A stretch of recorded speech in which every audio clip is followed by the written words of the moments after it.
सातारा जिल्ह्यातील परळी खोऱ्यातील जांभे येथील ग्रामस्थांनी आपल्या जमिनीबाबत झालेल्या घोटाळ्याप्रकरणी महसूल मंत्री चंद्रशेखर बावनकुळे यांना निवेदन देऊन थेट जिल्हाधिकारी कार्यालय गाठून मानखटावमधील राष्ट्रवादी काँग्रेस पक्षाचे नेते प्रभाकर देशमुख यांच्यावर गंभीर आरोप केले होते। त्या अनुषंगाने महसूल मंत्री चंद्रशेखर बावनकुळे यांनी जिल्हाधिकाऱ्यांना चौकशीचे आदेश दिले होते।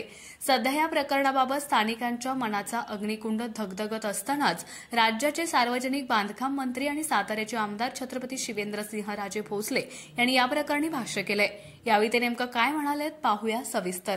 महाराज साहेब, जांभे ग्रामस्थ आपली भेट घेऊन गेलेले, नेमकं काय सांगाल? नाही, जांभे ग्रामस्थांनी माझ्याकडे ज्यावेळेला आले त्यावेळेला त्यांनी महसूल मंत्री चंद्रशेखर बावनकुळेंकडे काही तक्रारी आणि हरकती दिल्यात।